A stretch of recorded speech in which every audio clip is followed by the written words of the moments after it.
విశ్రాంతి దినాన యేసు ప్రభువు చేసిన 7 స్వస్థత కార్యాలను గురించిన ధ్యానాన్ని మనం జరిగిస్తున్నాం. విశ్రాంతి దినాన ఎందుకు ఆయన చేస్తున్నాడు అంటే, వారు ఆచారంగా దాన్ని చేశారు. అంటే దేవుడు ఆరాధన కొరకు ఇస్తే విశ్రాంతి దినాన్ని ఆచారంగా వారు చేశారు. అప్పుడు అంటే యూదులకు విశ్రాంతి దినం శనివారం, అది పరిశుద్ధ దినం అన్నాడు, దాన్ని ఆచరించాలన్నాడు. అంటే విశ్రాంతి దినం అంటే శనివారం.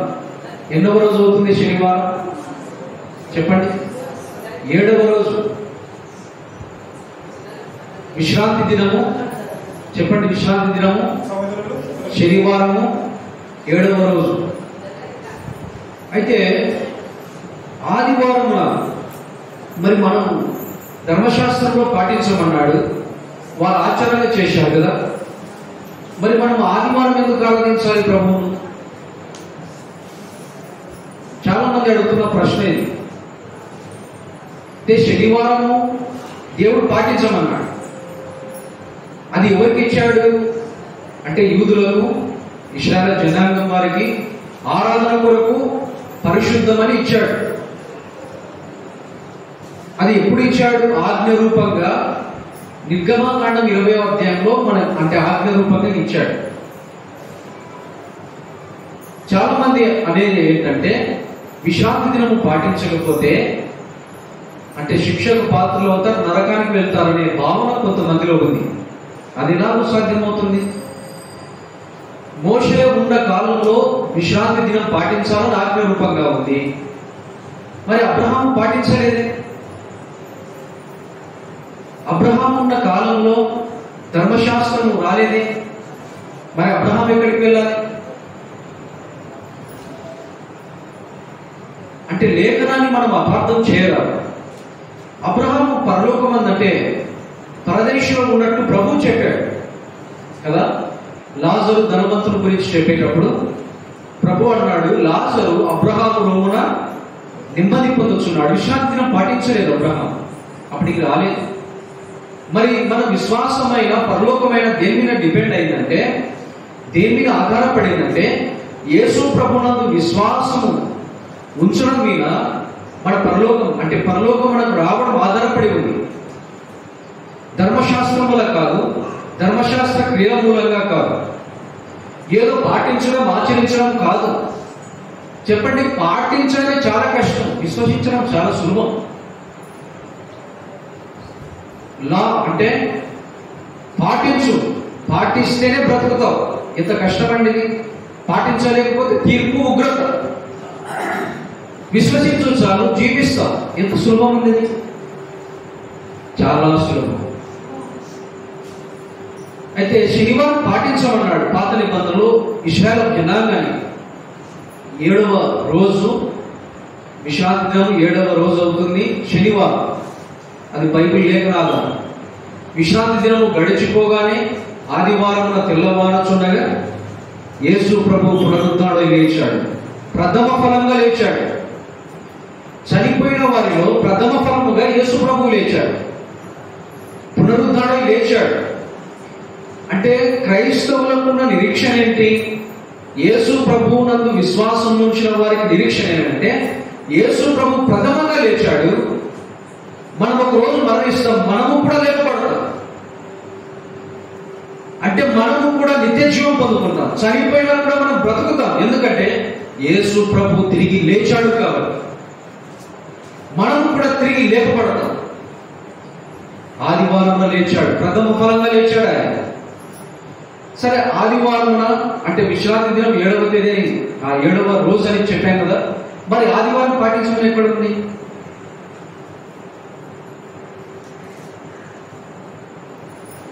ఒక మాట మనం చూద్దాం, చూడండి.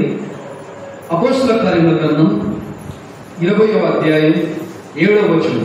అపోస్తల కార్యముల గ్రంథం 20వ అధ్యాయం 7వ వచనం. ఆదివారమున మేము రొట్టె విరుచుటకు కూడినప్పుడు పౌలు మరునాడు వెళ్ళనయుండి వారితో ప్రసంగించుచు అర్ధరాత్రి వరకు విస్తరించి మాటలాడుచుండెను. ఇక్కడ చూడండి, స్పష్టంగా రాయబడింది.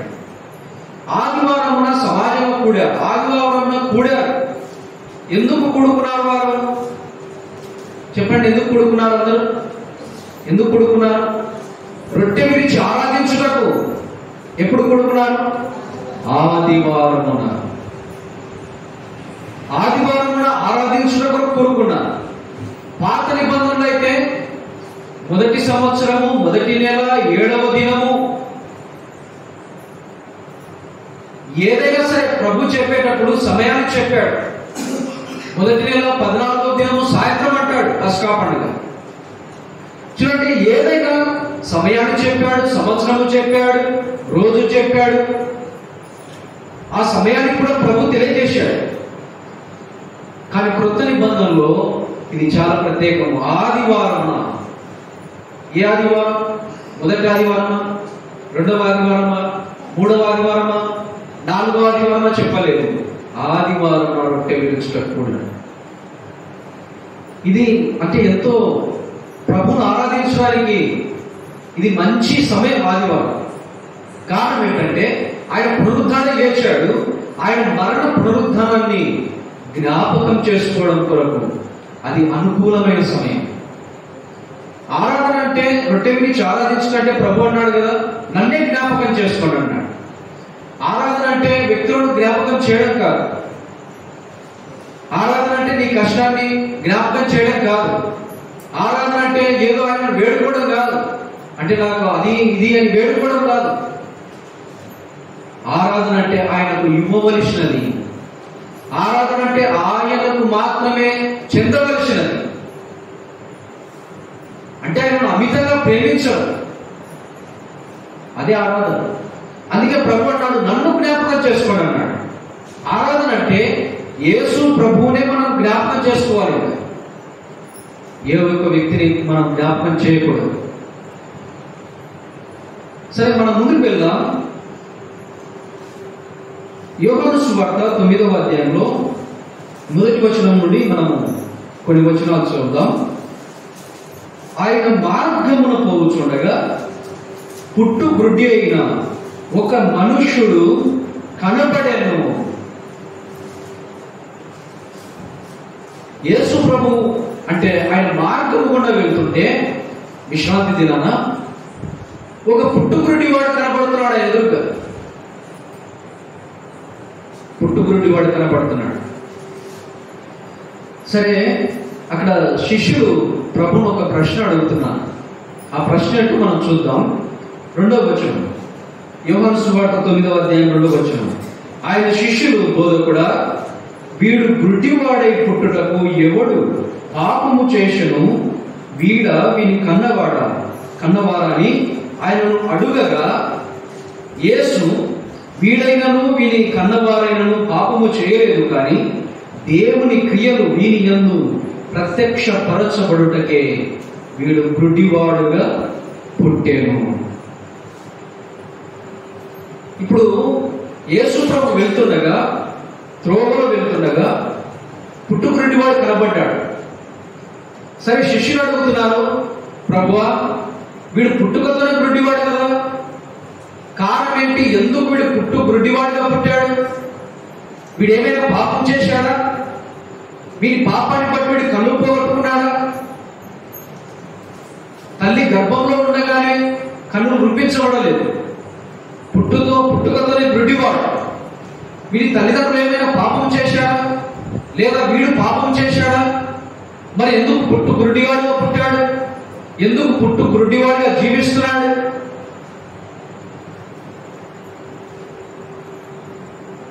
ప్రభు అన్నాడు, వీడైనను వీని కన్నవారైనను పాపము చేయలేదు. మరి ఎందుకు పుట్టుకతో గుడ్డివాడు కావాలి? ప్రభు అన్నాడు,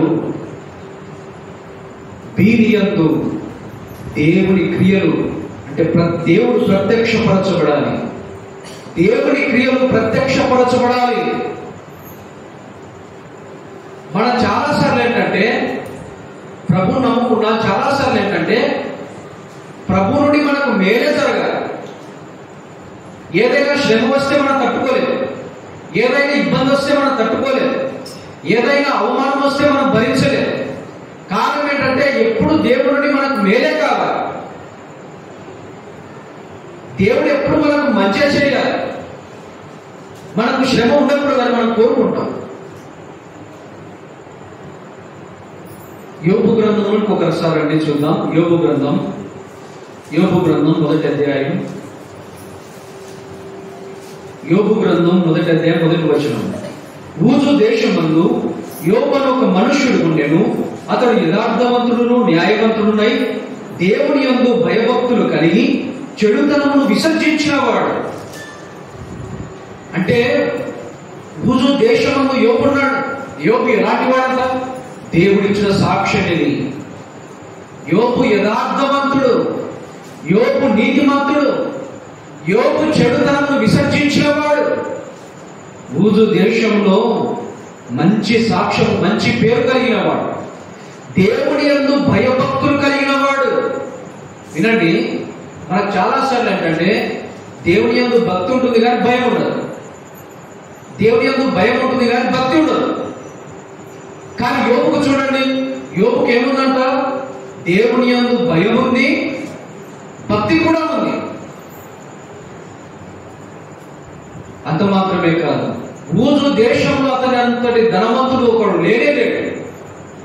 ఎందుకంటే 7,000 గొర్రెలు, 3,000 ఒంటెలు, 500 ఎడ్లు, 500 జతల ఎడ్లు, 6 గాడిదలు కదా, బహుమంది పనివారు. ఒక మాట చెప్పండి, 7,000 గొర్రెలు అంటే ఎంత స్థలం కావాలి?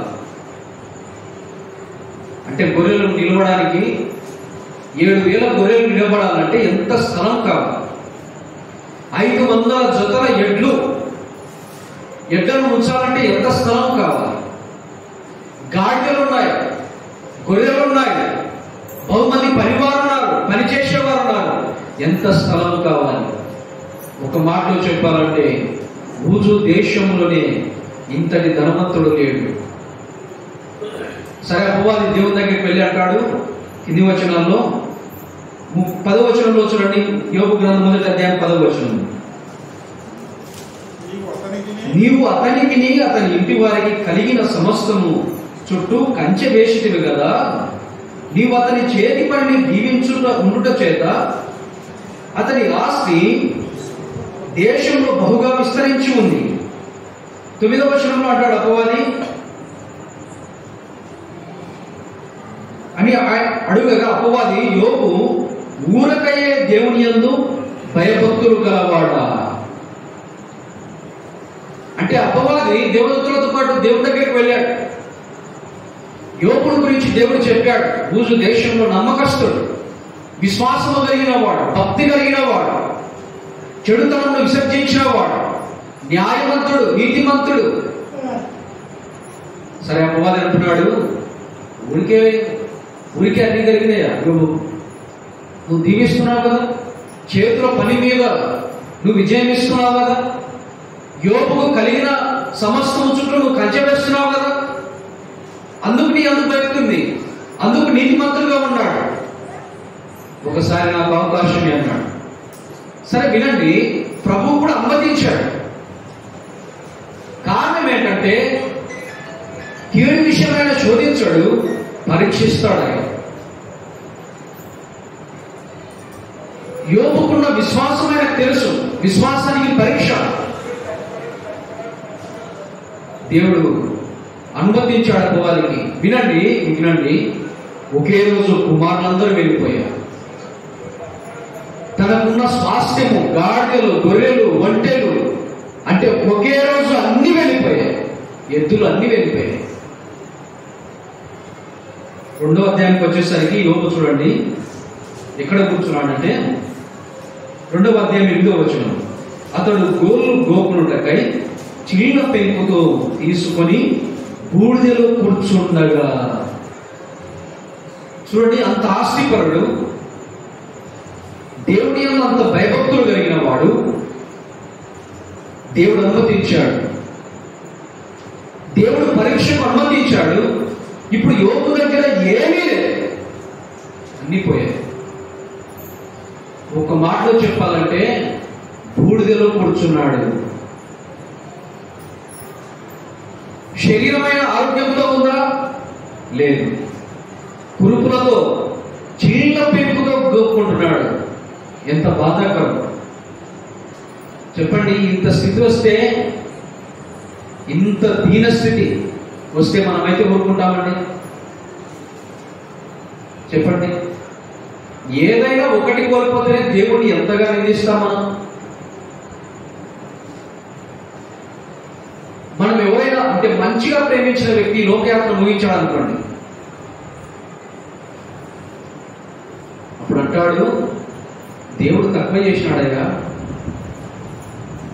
అంటే దేవుడి కంటే ఎక్కువ ప్రేమ మనకుందా? ముదమి వచ్చు వరకు ఎత్తుకొని వాడాయని అంటే మనం వృద్ధాపంలోనికి వెళ్ళిన చిన్న పిల్లవాడిగా ఎత్తుకుంటాడు ఆయన. ఇంతగా ఎవరు ప్రేమిస్తారు మనల్ని?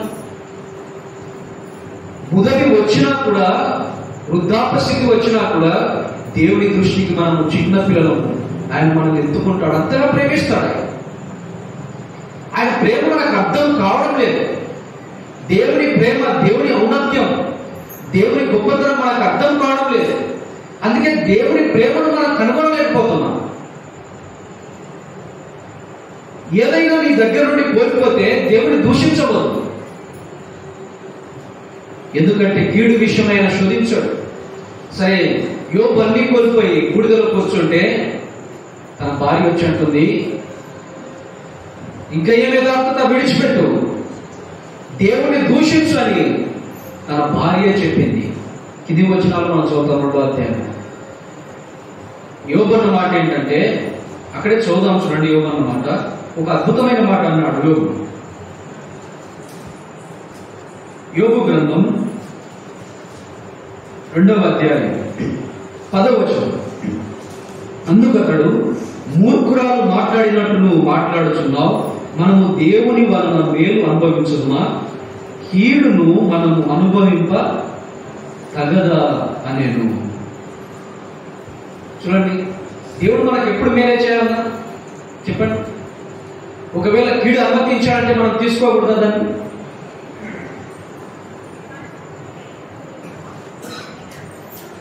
కీడు అనుమతించిన తీసుకోవాలి. యోబు భార్య తన భార్యతో అన్నాడు, మేలు పొందుకోవాలి దేవుడి నుండి. మనం ఒక కష్టం వచ్చినప్పుడు, ఒక శ్రమ వచ్చినప్పుడు, ఒక బాధ వచ్చినప్పుడు దాన్ని స్వీకరించకూడదు, దాన్ని భరించడానికి ఇష్టపడకుండా ఉండాలా?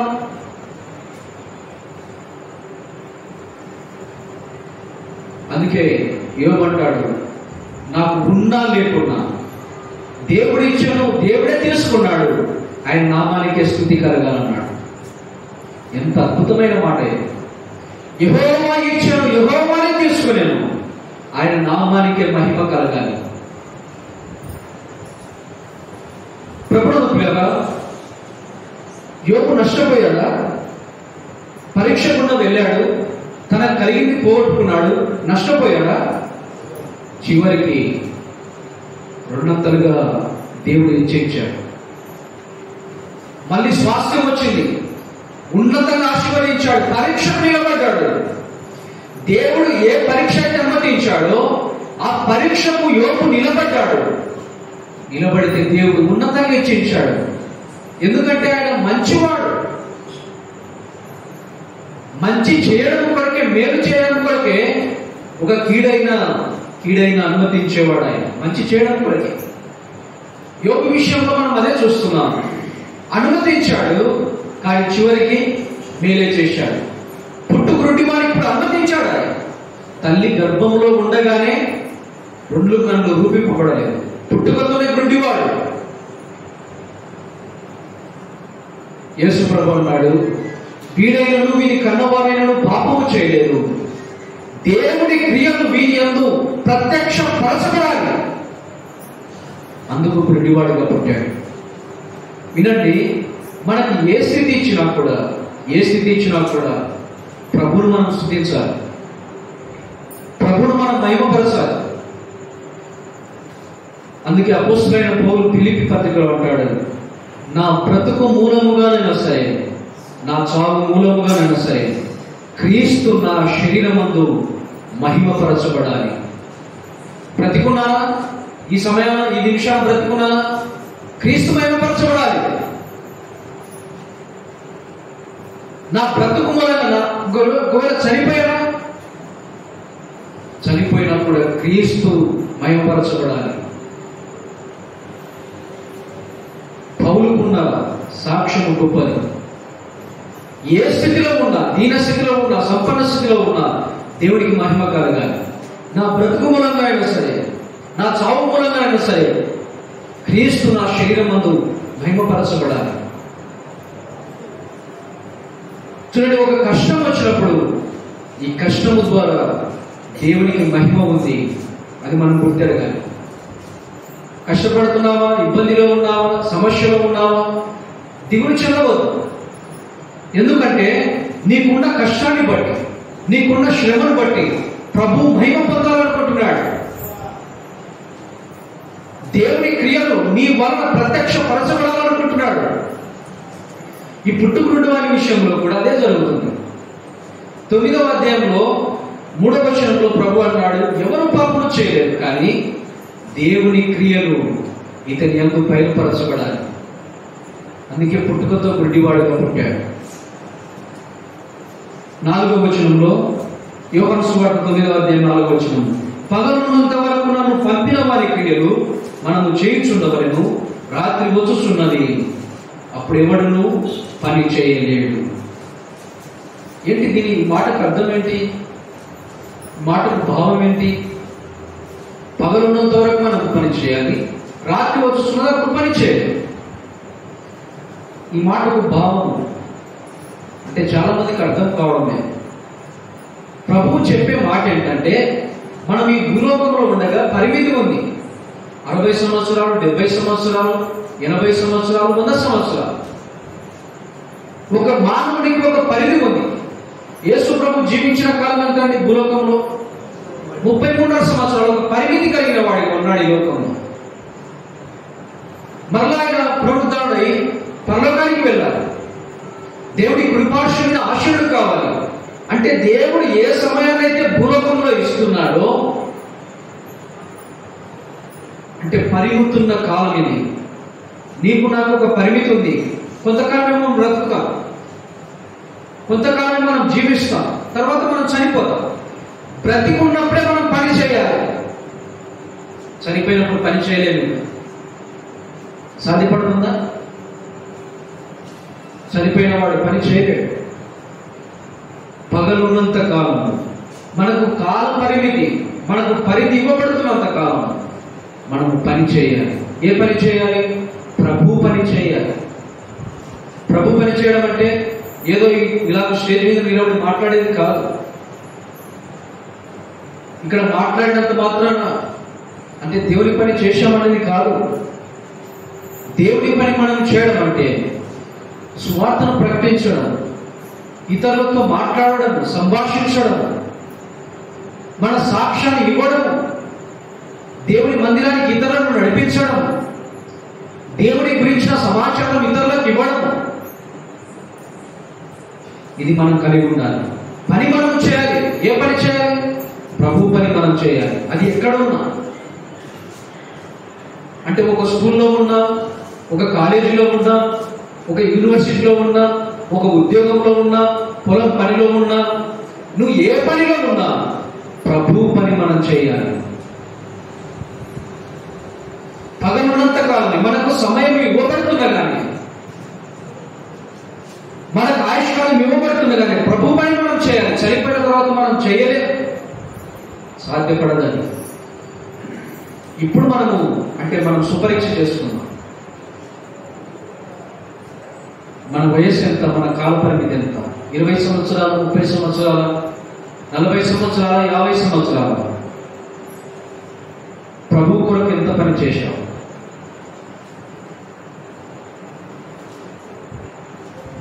ఒకరినైనా నీ సాక్ష్యం ద్వారా, నీ సంభాషణ ద్వారా, దేవుని వాక్యాన్ని చెప్పడం ద్వారా, నీ పరిచర్య ద్వారా ఒకరినైనా ప్రభువులోనికి నడిపించావా? ఒకసారి మనం పరీక్ష చేసుకోవాలి. ప్రభువులోని మనం నడిపించాలి. సరే, మెట్టుకు మనం దాటి వెళ్దాం. నేను లోకమునకు వెలుగును అన్నాడు. 5వ వచనంలో నేను లోకమునకు వెలుగును అన్నాడు. అంటే యేసు ప్రభువు లోకానికి ఏంటండి? లోకానికి వెలుగుగా అయినా. లోకానికి వెలుగు. వెలుగుంటే చీకటి ఏం కావాలి? పారద్రోలబడాలి. చీకటి ఉన్న చోట వెలుగుండదు, వెలుగుంటే చీకటి ఉండదు. ఇక్కడ మనం ఉన్నాం, వెలుగుంది, చీకటి ఎంత మాత్రం ఇక్కడ ఉండదు. వెలుగున్న చోట చీకటి ఉండదు. యేసు ప్రభు లోకమునకు వెలుగును అన్నాడు. అంటే ఆయన వెలుగులోనికి మనల్ని పిలుస్తున్నాడు. ఎలాంటి వెలుగు అంటే ఆశ్చర్యకరమైన తన వెలుగు. అది మనలో నుండి చీకటి పారద్రోలబడాలి. అంధకార సంబంధమైన క్రియలు, చీకటి, పాపం, ఇవన్నీ పారద్రోలబడాలి. వెలుగైన ప్రభు వైపు మనం చూడాలి. ఆయన వెలుగు. మనం వెలిగించబడాలి. మనలోనికి వెలుగు రావాలి. మనం వెలిగింపబడాలి. ప్రభువులారా, 6వ వచనంలో చూడండి. యోహాను సువార్త 5వ అధ్యాయం 6వ వచనం. ఆయన ఇట్లు చెప్పి నేల మీద ఉమ్మి వేసి ఉమ్మితో బురద చేసి వాని కన్నుల మీద బురద పూసి నీవు సిలోయాము కోనేటికి వెళ్ళి దాన్ని కడుగుకొనమని చెప్పాను. సిలోయామును మాటకు పంపబడిన వాడని అర్థము. వాడు వెళ్ళి కడుగుకొని చూపు గలవాడై వచ్చాను. ఇప్పుడు వినండి, చనిపోయిన వారిని సైతం ఆయన నోటి మాటతో లేపాడు కదా.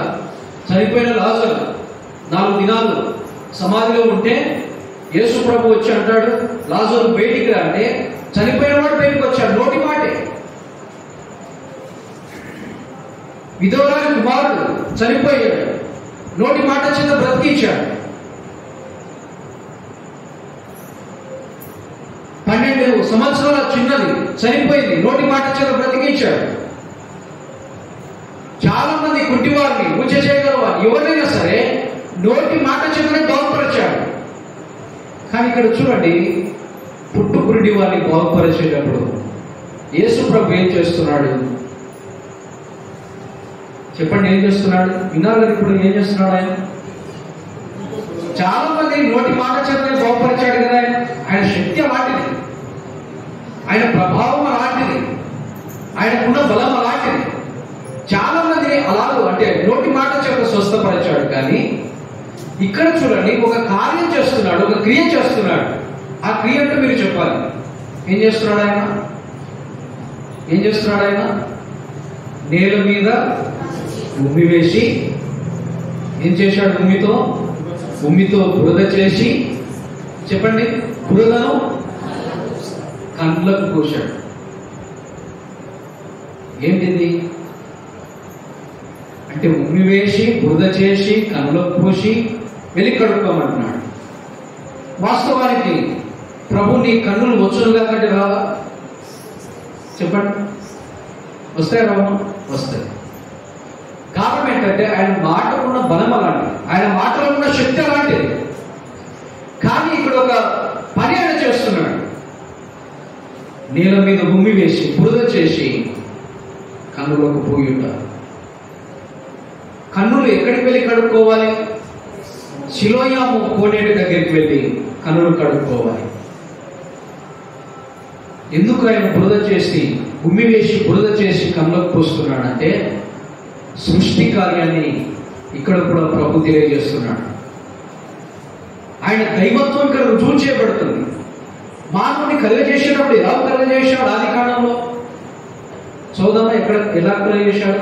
ఆది కాండంలో ఇక్కడ ఒకసారి ఎలా కలుగజేస్తున్నాడు మానవుని కలుగజేసేటప్పుడు? ఆది కాండం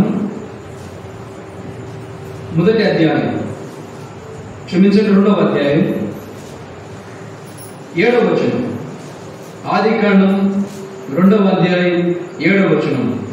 దేవుడైన యెహోవా నేల మంటితో నరుని నిర్మించి వారి నాసికా రంధ్రములో జీవవాయువును ఊదగా నరుడు జీవాత్మాయను. ఎలా కలగజేశాడు? మానవుని ఎలా నిర్మించాడు? ఆయన భూమిని ఎలా కలగజేశాడు? నోటి మాట చేత.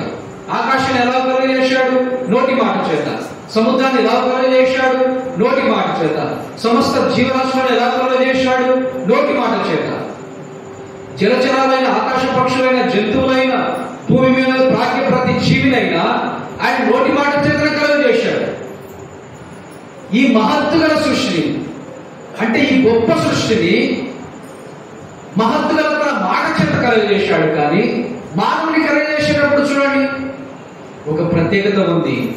ఏం చేశాడంటే నేల మట్టిని తీసుకున్నాడు. జిగటగల మన్ను, బురద మట్టిని తీసుకున్నాడు. ఆ మట్టితో మానవుణ్ణి తన చేతుల ద్వారా నిర్మించాడు. ఇది ప్రాముఖ్యమైన సంగతి. సృష్టిని మాత్రము తన నోటి ద్వారా కలుగజేస్తే, మానవుని మాత్రము తన స్వహస్తముల చేత నేల మట్టిని తీసుకొని ఆ మట్టితో రూపించాడు. ఇది ఆశ్చర్యం. నేల మట్టి చేత కలుగజేశాడు. నరుడిని నిర్మించిన తర్వాత జీవవాయువును ఊదాడు. నరుడు జీవాత్మయ బ్రతికాడు. సరే వినండి, బైబిల్ ఎంత సత్యమైందంటే, ఒక ఆయన నన్ను ప్రశ్నించాడు, బైబిల్ సత్యమైందని ఎలా చెప్తాం? సత్యమైంది అయితే అంటే ఒక కల్పితమని అతను మాట్లాడినప్పుడు సత్యం అంటే ఎలా ఉండాలని అడిగాను. సత్యం అంటే ఎలా ఉండాలి? ఎలా ఉంటే నువ్వు సత్యాన్ని నమ్ముతావు? అంటే నేను కళ్ళతో చూసి ఉండాలి, అది వాస్తవమై ఉండాలి, అదే సత్యమని నేను నమ్ముతాను. సరే బ్రదర్, మంచి మాట చెప్పారు మీరు. సత్యం అంటే ఒకటి కళ్ళతో చూసినప్పుడు దాన్ని నమ్మితే అది యథార్థమని మనం చూసినప్పుడే దాన్ని నమ్మాలి. బైబిల్ కల్పితమని అతడు అంటుంటే నేను అన్నాను, బైబిల్ సత్యమైంది. ఎలాగూ సత్యమైందని అడిగాడు అతడు. సరే నేను ఒక ప్రశ్న అడిగాను, బైబిల్ సత్యమైందని నేను నిరూపిస్తాను. చనిపోయిన మనిషి ఎక్కడికి వెళ్తాడు? చనిపోయిన తర్వాత మనుషుడు ఏమవుతాడు అని అడిగాను. అంటే చనిపోయిన తర్వాత ఏమవుతాడండి? మట్టి అవుతాడు కదా. ఎవరైనా సరే కాల్చాలనుకోండి, ఒకవేళ కాల్చితే కూడా బూడిద అవుతాడు, బూడిద దానిలో కలిసిపోతుంది. ఎక్కడైనా సరే ఏదైనా చేయండి, మనిషి చివరికి వెళ్ళేది మట్టిలోనికే, చివరికి అయ్యేది మట్టే. అందుకే ప్రభు అన్నాడు, మన్నైనది వెనుకటి వల్లే మన్నవుతుంది. ఏదైనా సరే సరే నేను అన్నాను, చనిపోయిన తర్వాత మనిషి మట్టి అవుతాడు కదా. ఈ మట్టి అవుతాడు అన్నది అంటే గాలి అవుతాడు అనడం లేదు, ఆత్మ అయితే తిరుగుతాడని అనడం లేదు. చనిపోయిన తర్వాత మట్టి అవుతాడు అనుకున్నాం కదా. అవును, మట్టి అవుతాడు. మరి ఎక్కడి నుండి ఈ మాట నువ్వు గ్రహిస్తున్నావు? చనిపోయిన తర్వాత మట్టి అవుతాడు అది ఎక్కడ ఉంది?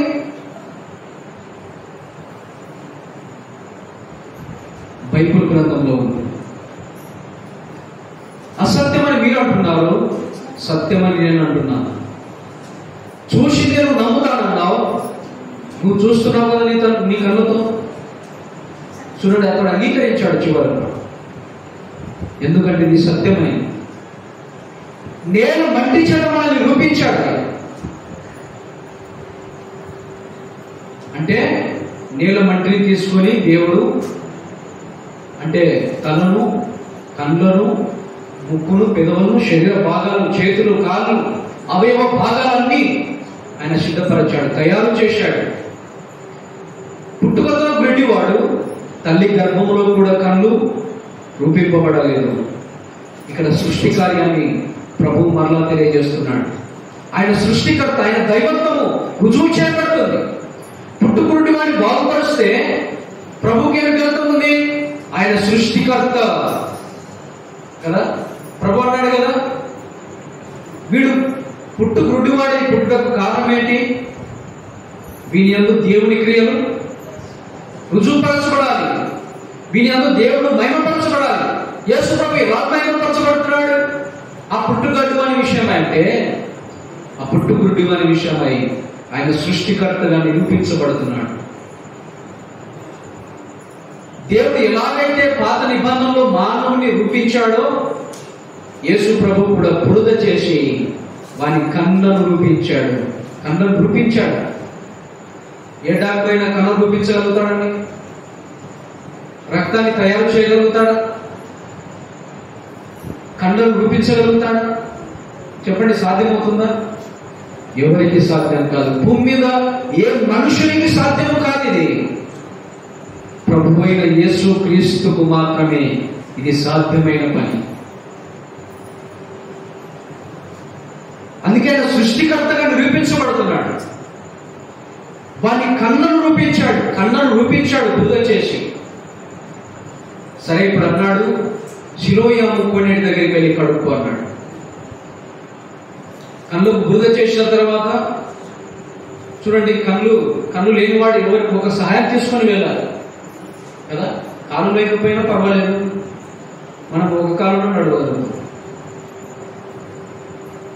చేయలేకపోయినా పర్వాలేదు, మనం నడవగలుగుతాం. ఒక కన్ను ఉంటే ఇంకో కన్ను అంటే ఒక కన్ను ఉన్నా నడవగలుగుతాం. దీనికి 2 కన్నులు లేవు. ఇప్పుడు ప్రభు ఏమంటున్నాడు? బురద పోసి నువ్వు వెళ్ళి సిలోయాము కోనేటి దగ్గరికి వెళ్ళి కడుక్కో. ఒక మాట కూడా ప్రశ్నించలేదు. ప్రభు, నేను వెళ్ళడానికి నాకు సహాయం ఎక్కడి నుండి వస్తుంది? నేను ఎలా వెళ్ళగలను? నేను గుడ్డివాణి కదా. ఆ కోనేటిని నేను ఎలా కనుక్కోగలను? ఆ కోనేటిలో నా కన్నులు ఎలా కడుక్కోగలను? ఈ విధంగా ప్రశ్నించలేదు అతడు. విశ్వాసంతో సిలోయాము కోనేటి దగ్గరికి వెళ్ళాడు. తన కన్ను అంటే శుభ్రం చేసుకున్నప్పుడు కన్నులు తెరవబడ్డాయి. కన్ను తెరవబడము వినండి, ఇది ఎంత ఆశ్చర్యకరమైన సంగతి అంటే అసలు లోకం పుట్టినది మొదలుకొని ఎవడు కూడా కన్నులు అంటే అంటే పాత నిబంధనలో కూడా కన్నులు తెరిచినట్లుగా మనకు ఆ సందర్భాలు కనబడలేదు. ఒక మాట మనం చదువుతాం చూడండి. ఇదే యోహాను సువార్త 9వ అధ్యాయంలోనే, యోహాను రాసిన సువార్త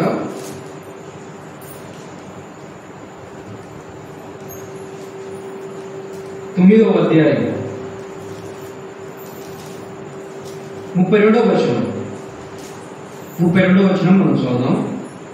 పుట్టుకుడి వారి కన్నులు ఎవరైనా తెరిచినట్టు లోకము పుట్టినప్పటి నుండి వినపడలేదు. చూడండి, పాత నిబంధనలో ఒక కుష్ఠరోగి నయమాను బాగుపరచబడ్డాడు యోర్దాను నదిలో. ఏదో శరీర బలహీనతలో ఉన్నా వారు బాగుపరచబడ్డారు. కొన్ని సందర్భాలు మనం చూస్తాం. కానీ లోకం పుట్టినది మొదలుకొని ఎవడైనా సరే గుడ్డివాడు కన్ను తెరవబడలేదు, చూడలేదు. అంటే యేసు ప్రభువుని గురించి ముందుగానే ప్రవచనాలు రాయబడింది. చెరలో నుండి విడిపించబడతా, తరువాత గుడ్డివారు కన్నులు తెరుచుటకు కదా, సువార్తను ప్రకటించడం, బీదలకు సువార్తను ప్రకటించుటకు ఆయన అభిషేకించబడతాడు. అంటే గుడ్డివారి కన్నులు పాత నిబంధనలో ఎక్కడ కూడా తెరవబడలేదు. ఇది యేసు ప్రభువుకు మాత్రమే సాధ్యమైంది. లోకం పుట్టినదుకొని ఎవరికి సాధ్యము కాని పని. పుట్టుగుడ్డివారిని బాగుపరచుట ఎవరికి సాధ్యం కాని.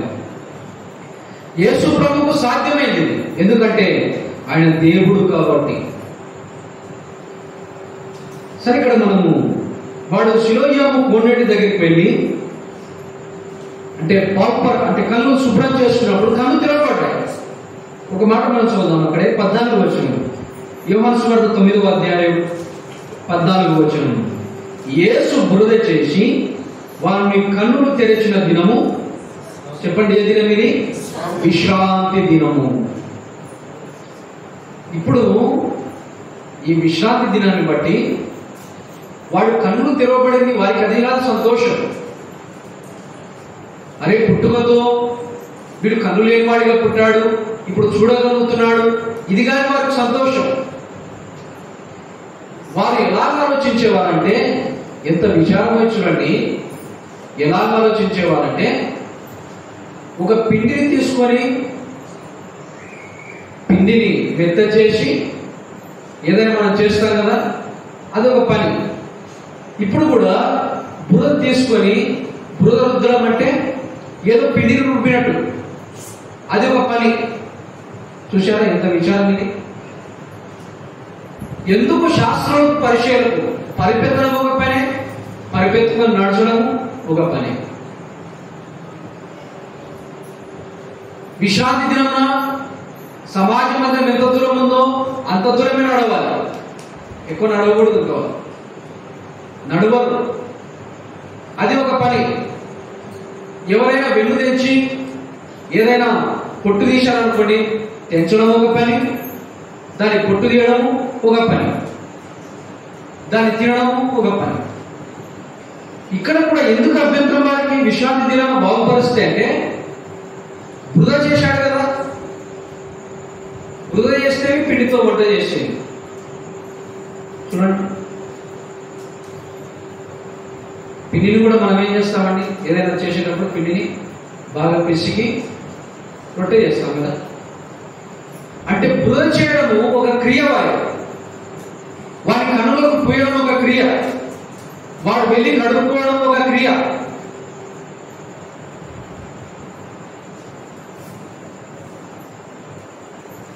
అది విశ్రాంతి దినం. అభ్యంతరపడ్డారు వారంతా.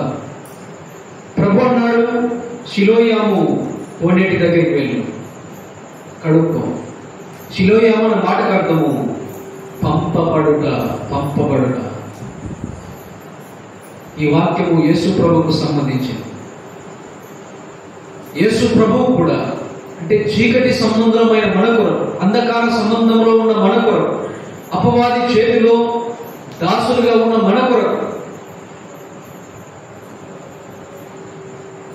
పరలోకాన్ని విడిచిపెట్టి ఈ లోకానికి వచ్చాడు. అంటే దేవుడి చేత పంపబడిన వాడు, దేవుడి చేత పంపబడిన వాడు లోక పాపమును మోసుపడిపోయే దేవుని గొర్రెపిల్లగా నిరూపించబడిన వాడు. కలువరిలో నా పాపము కొరకు, మనందరి పాపము కొరకు శిక్షను అనుభవించిన వాడు, మన పాపముల కొరకు చనిపోయిన వాడు, సమాధి చేయబడి తిరిగి 3వ దినాన పునరుద్ధరణ లేచిన వాడు, పంపబడిన వాడు. విశ్రాంతి దినాన యేసు ప్రభు బాగుపరచాడు, స్వస్థపరచాడు. సరే నేను ముగిస్తాను. సరే వీని పిలిచి అడిగారు, ఎలా బాగుపరచబడ్డానంటే ఆయన అన్నాడు, నన్ను బాగుపరిచిన వాడు ఒక ప్రవక్త. ఆయన యేసు అని వారు చెప్పాడు. సరే వీరు ఏం చేశారంటే అతన్ని వారి మధ్య ఉండకుండా వెళ్ళగొట్టారు. గుడ్డివాడు బాగుపరచబడ్డాడు, పుట్టుగుడ్డివాడు. ఇప్పుడు అన్ని కనుక్కొని ఎలా బాగుపరచబడ్డాడో అన్ని కనుక్కున్న తర్వాత అంటే ప్రభువు గురించి సాక్ష్యం ఇచ్చాడు. ఆయన దేవుని కుమారుడు, ఆయన ప్రవక్త అని సాక్ష్యం ఇస్తే వీళ్ళు ఏం చేశారంటే వారి ఊరు నుండి వెలివేశారు. పుట్టిగుడ్డివాడు అంటే బాగుపరచబడ్డాడు, ఇప్పుడు వెలివేశాడు. అలా వెలివేసిన తర్వాత ఒక మాట చదువుదాం చూడండి. యోహాను సువార్త 9వ అధ్యాయం 5వ వచనం. పరిసయ్యులు వాని వెలివేసిన యేసు విని వానిని కనుగొని, దేవుని కుమారుని విశ్వాసం ఉంచుతున్నావా అని వాడిని అడిగింది. అందుకు వాడు, ప్రభువా నేను ఆయన విశ్వాసం ఉంచుటకు ఆయన ఎవడని అడుగుగా, యేసు నీవు ఆయనను చూస్తున్నావు, నీతో మాట్లాడుచున్నా ఆయననే అనేను. అంతటా వాడు, ప్రభువా నేను విశ్వసించుచున్నానని చెప్పి ఆయనకు మొక్కాను. వినండి, నేను ముగిస్తున్నాను. యేసు ప్రభు అని కనుగొన్నాడు, అంటే బాగుపరచబడ్డాడు. పరిసయ్యులు వెలివేశారు. అంటే యేసు ప్రభు బాగుపరచాడని చెప్తున్నాడు కదా, ప్రవక్త అని చెప్తున్నాడు కదా, దేవుని కుమారుడు అని చెప్తున్నాడు కదా. వెలివేశారు, ఊరు నుండి సమాజం నుండి వెలివేశారు. యేసు ప్రభు అని కనుగొని వచ్చాడు. ఆయనే కనుగొని వచ్చాడు, అతన్ని పలకరించాడు. అతనితో అన్నాడు, నువ్వు అంటే నీ కన్నులు తెరవబడ్డాయి, నువ్వు దేవుని కుమారుని యందు విశ్వాసం ఉంచుతున్నావు అని అడిగాడు. సరే, గుడివాడు అన్నాడు, దేవుని కుమారుని యందు విశ్వాసం ఉంచడానికి ఆయన ఎవరు? ఎవరు ఆయన? దేవుడు ఎవరు? యేసు ప్రభు అన్నాడు, నీవు చూస్తున్న నేనే, దేవుని కుమారుడు, దేవుడను. వెంటనే ఏం చేశాడంట ఆ పుట్టుగుడ్డివాడు? ప్రభువా, నేను విశ్వసిస్తున్నానని చెప్పి ఆయన పాదాలను మొక్కాడు. ప్రభునందు పిల్లల విశ్రాంతి దినాన ఆయన పుట్టుగుడ్డి వారిని బాగుపరిచాడు. శిలోయాము కొనేటిలో కడుక్కోమన్నాడు. ఏ దినం ఇది? విశ్రాంతి దినం. ఎన్నో కార్యం ఇది? 7వ కార్యం. పుట్టుగుడ్డి వారిని ఆయన బాగుపరిచాడు. ఈ రాత్రికాల వేళ 7 కార్యాలు మనం చూశాం ప్రభుని గురించిన ధ్యానంగా. ఆయన ఔన్నత్యమైన గొప్పతనం మనకు అర్థమవుతుంది. ఇంకా యేసు ప్రభునందు విశ్వాసం ఉంచకపోతే నష్టపోతాం. ఆ నష్టం కలగకూడదని ప్రభు నిన్ను ప్రేమించి నీ కొరకై ఈ మాటలు తెలియజేశాడు. తన ప్రేమను తెలియజేశాడు. ఆలస్యము చేయవద్దు, నిర్లక్ష్యము చేయవద్దు. యేసు ప్రభునందు విశ్వాసం ఉంచి ధన్యులు కావాలని ప్రేమతో మనవి చేస్తూ ఈ వాక్యాన్ని ముగింపు చేస్తున్నాను.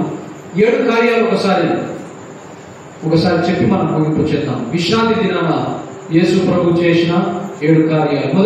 మొదటి కార్యం, అపవిత్రాత్మను వెళ్ళగొట్టాడు. ఎక్కడ? సమాజ మందిరంలో విశ్రాంతి దినాన. రెండవది, నడుమొంగిన స్త్రీ 18 సంవత్సరాల నాడు, ఆమెను ఎక్కడ బాగుపరిచాడు? సమాజ మందిరంలో విశ్రాంతి దినాన. తర్వాత మూడవది, ఊచ చేయగలవాన్ని ఎక్కడ బాగుపరిచాడు? సమాజ మందిరంలోనే బాగుపరిచాడు విశ్రాంతి దినాన. 4వ కార్యం, పేతురత్ను బాగుపరిచాడు ఇంటిలో విశ్రాంతి దినాన. 5వ కార్యం,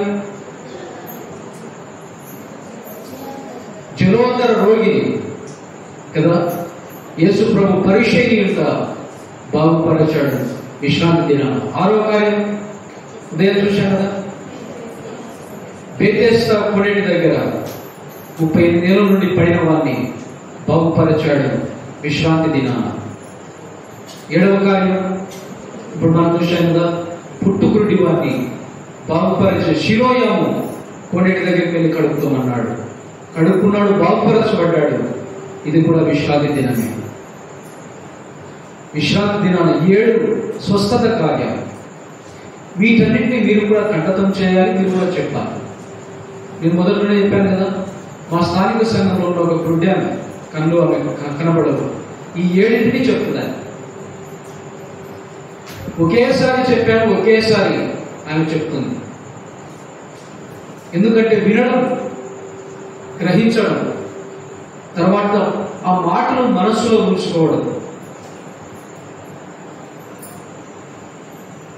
ఈ మనసులో ఉంచుకోవడం అంటే ప్రభువును మనం ఎంతగా ప్రేమిస్తున్నామో మనకు అర్థమవుతుంది. కాబట్టి మనం విన్న వాక్యాన్ని విడిచిపెట్టకుండా మన హృదయాల్లో భద్రపరచుకోవడానికి ప్రభువు మనకు సహాయం అనుగ్రహించడానికి చిన్న ప్రార్థన చేసి ముగింపు చేద్దాం. ప్రార్థన చేద్దాం. పరిశుద్ధులైన మా తండ్రి, కృపల మా దేవ, ఘనమైన గొప్ప దేవుడు నేను స్తుతిస్తున్నా. ప్రభువా, మీరు చేసిన ప్రతి మేలు ఉపకారానికి నేను స్తుతిస్తున్నా.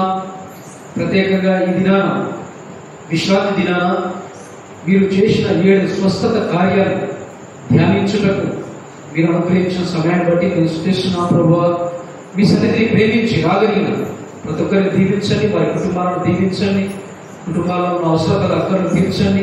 రాలేక ఆగిపోయిన వారు, దూరం నుండి విన్నవారు, అటు వారిని కూడా కటాక్షించి మరొక అవకాశం అనుగ్రహించదండి. ముందున్న సమయాన్ని మమ్మల్ని మేము మీ దయగ్రస్తాలకు అప్పగించుకుంటూ ప్రభు అయిన యేసు క్రీస్తు నామమున స్తుతించి ప్రార్థించి అడిగి వేడుకుంటున్నాము తండ్రి. ఆమేన్. మీ అందరికీ